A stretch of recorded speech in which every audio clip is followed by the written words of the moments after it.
Hoy vamos a hacer un viaje en el tiempo, a una época en la que unas pocas ideas, con la ayuda de una nueva tecnología, cambiaron el mundo para siempre. Bienvenidos al Renacimiento del Norte. Pero antes de nada os lanzo una pregunta. ¿Cómo consigues que una idea se haga viral sin Internet, sin móviles, sin redes sociales? ¿Imposible? Pues justo eso es lo que vamos a descubrir hoy. Mirad, a finales del siglo XV, por el norte de Europa, empezó a moverse algo, una nueva forma de pensar que se extendió como la pólvora. Y no era solo sobre arte, no. Era una auténtica revolución dentro de la cabeza de la gente. Y la idea clave de todo esto se llamaba humanismo del norte. A ver, ¿qué es eso? Pues imaginad que la gente de repente piensa, oye, ¿y si desempolvamos los libros de los antiguos griegos y romanos? Creían que, en esa sabiduría antigua, podían encontrar las claves para arreglar los problemas de su propio tiempo, de su sociedad. Era una forma de usar el pasado para construir un futuro mejor. Pero claro, las grandes ideas no van a ningún lado si no tienen cómo viajar rápido. Y en aquel momento necesitaban un medio de transporte súper potente. Pensemos un segundo en cómo eran las cosas antes.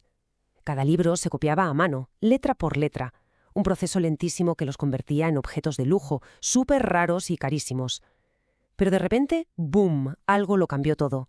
Los libros empezaron a producirse en masa, pasaron de ser un tesoro para unos pocos a algo mucho más accesible, permitiendo que el conocimiento, las ideas, se extendieran como nunca. El año clave, la fecha que tenéis que recordar, es 1450.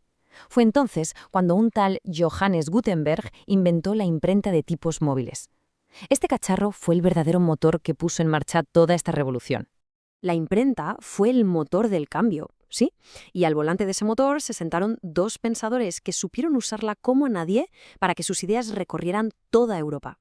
Y el primero es el crítico, Erasmo de Róterdam.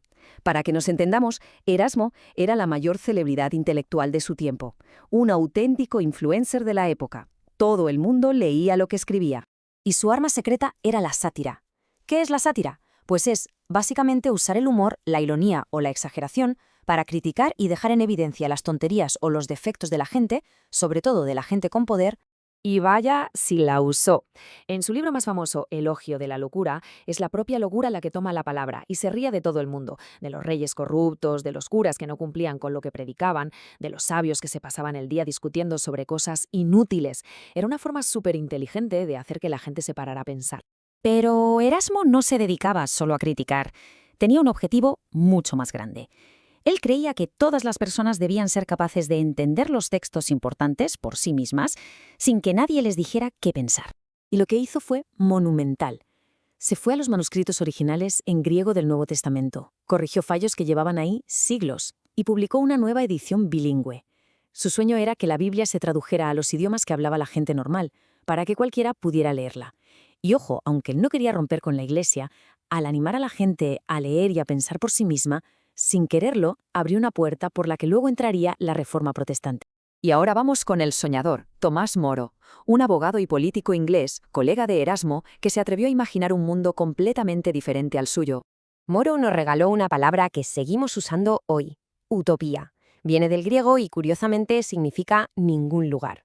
Es la descripción de un sitio imaginado donde, en teoría, todo es perfecto. ¿Y cómo era la vida en su isla de utopía? Pues mirad, allí no existía la propiedad privada, todo era de todos, la gente no trabajaba para hacerse rica sino por el bien de la comunidad, y lo más valioso no era el oro, sino la educación y la salud. Claro, al describir este mundo ideal, lo que Moro estaba haciendo en realidad era lanzar una crítica brutal contra las desigualdades y la avaricia de la sociedad en la que vivía. Pero lo bueno de Tomás Moro es que no se quedó solo en la teoría, no. Llevó estas ideas tan avanzadas a su propia casa.